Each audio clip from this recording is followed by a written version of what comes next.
Hello, good morning students. Hope you all are fine at your home.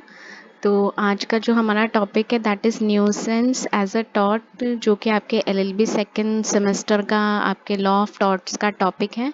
इससे पहले हम negligence as a taught पढ़ चुके हैं, यानी टॉट जो है उसमें हम किस किस टाइप के डिफरेंट डिफरेंट टाइप्स के टॉट्स हैं उनको डिस्कस कर रहे हैं।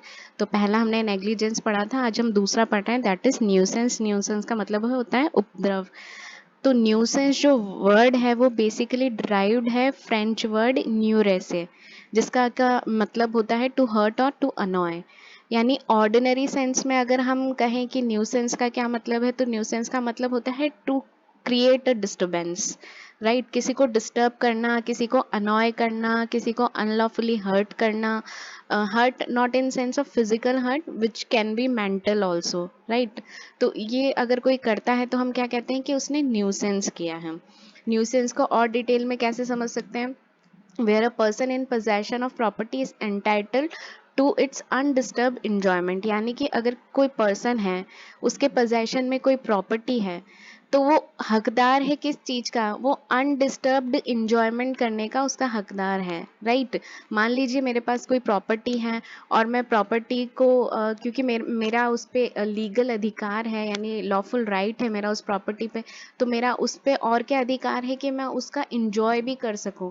और वो इंजॉयमेंट कैसा हो? अनडिस्टर्ब्ड हो, यानी कि कोई मुझे डिस्टर्ब नहीं करे मेरे पीसफुल इंजॉयमेंट में उस प्रॉपर्टी के रेफरेंस में, राइट।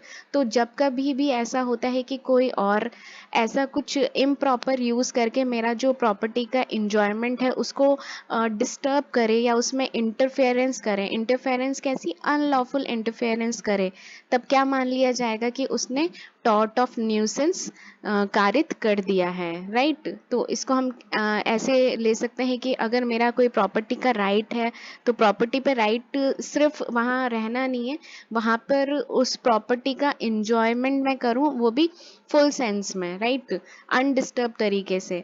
तो बेसिकली ये दूसरों की ड्यूटी होती है to not to disturb other person, right. तो अगर कोई किसी को डिस्टर्ब करता है तो हम क्या कहेंगे कि वो न्यूसेंस कर रहा है। हम कहते भी हैं लिटरल टर्म्स में इसी को न्यूसेंस, राइट। और न्यूसेंस की जो एसेंशियल एलिमेंट है, यानी जब भी हमें प्रूव करना होगा कि ये न्यूसेंस हुआ है या नहीं हुआ है, तो हमें दो चीज़ें प्रूव करनी होती है। पहली है रॉन्गफुल एक्ट। रॉन्गफुल एक्ट का मतलब है जो वो थर्ड पर्सन है, यानी समवन एल्स जो कर रहा है, न्यूसेंस कर रहा है, उसने कैसा एक्ट किया? रॉन्गफुल एक्ट किया। रॉन्गफुल एक्ट यानी कि उसने हमारा कोई लीगल राइट इन्फ्रिंज कर लिया। लीगल राइट से मतलब है यहाँ पर न्यूसेंस के सेंस में right to enjoy my property. ये क्या है? मेरा एक लीगल राइट है। अगर मैं किसी प्रॉपर्टी की ओनर हूँ तो मेरा उस प्रॉपर्टी पे राइट बनता है क्या? कि मैं उस प्रॉपर्टी को फुल सेंस में इंजॉय भी कर सकूं। तो अगर कोई थर्ड पर्सन मेरे इस राइट को इन्फ्रिंज करता है तो मैं क्या कह सकती हूँ कि उसने न्यूसेंस किया। साथ ही साथ मुझे ये बताना होगा कि न्यूसेंस से मुझे क्या कुछ डैमेज हुआ है।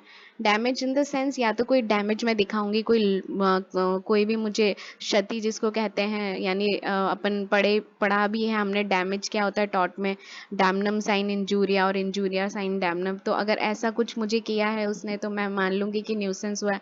मुझे कोई लॉस उसने कमिट किया है या मुझे कोई अनॉयंस हो रही है, तब भी हम क्या मानेंगे कि न्यूसेंस हो चुका है। तो न्यूसेंस के एसेंशियल एलिमेंट्स में क्या है?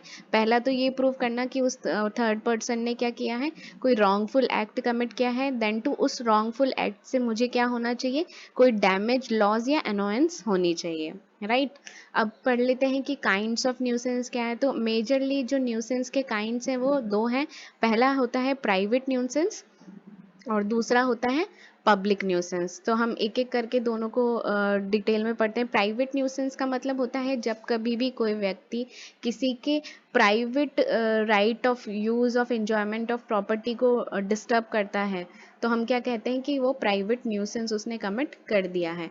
और प्राइवेट न्यूसेंस का क्लेम करने के लिए, यानी अगर मुझे प्रूव करना है कि इसने मुझे प्राइवेट न्यूसेंस किया है, न्यूसेंस तो मैं प्रूव करूंगी ही, तो उसके साथ मुझे ये भी प्रूव करना है कि ये प्राइवेट है।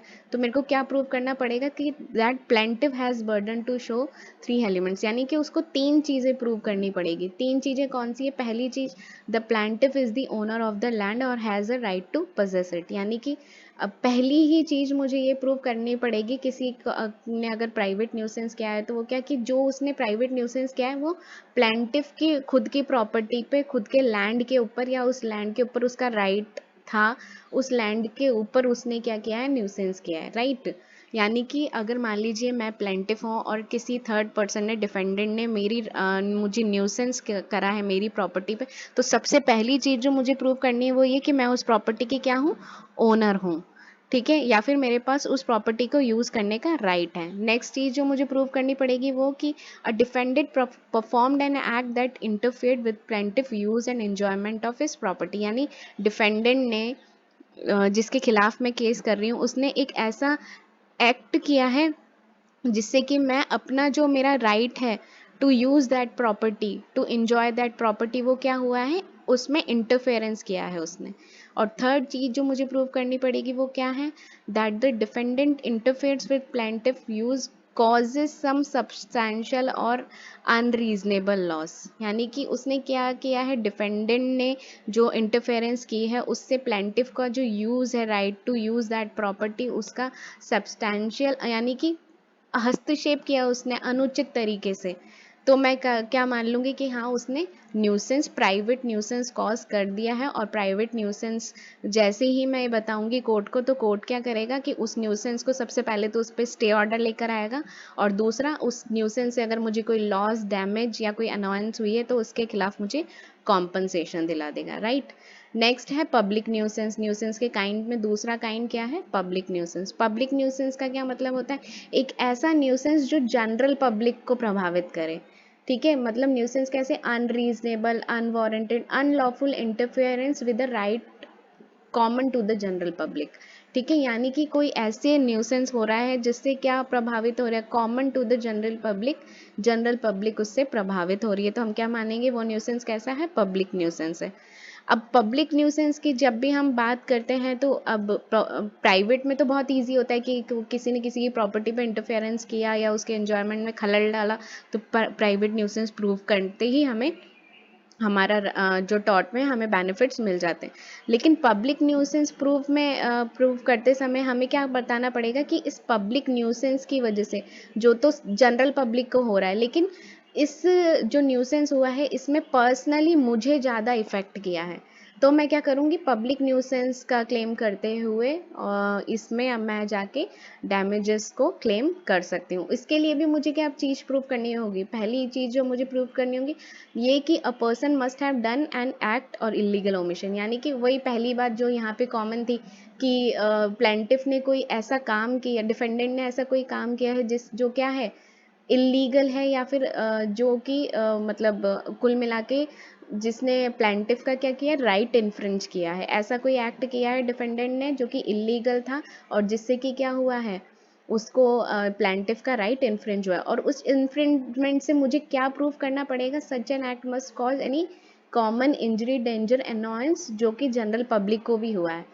लेकिन अगर मुझे इसमें पब्लिक न्यूसेंस में जाके लेना है तो मुझे कोर्ट को ही बताना पड़ेगा कि ये जो न्यूसेंस था वो कॉमन तो था ही, लेकिन इस न्यूसेंस से मुझे ज़्यादा नुकसान हुआ है, ठीक है, मुझे ज़्यादा नुकसान हुआ है, इसलिए मैं पब्लिक न्यूसेंस में जाके वो क्लेम कर सकती हूँ। तो पहले तो मुझे ये बताना पड़ेगा कि डिफेंडेंट का जो एक्ट है वो कैसा है, इलीगल था, और दूसरा मुझे प्रूव करना पड़ेगा कि उसकी वजह से मुझे कोई इंजरी हुई है, कोई डेंजर या अनोयंस क्रिएट हुआ है, ठीक है। All right, thank you students, ये आज के वीडियो में हम इतना ही डिस्कस करेंगे, फिर हम नेक्स्ट क्लास में इसको आगे डिस्कस करते हैं।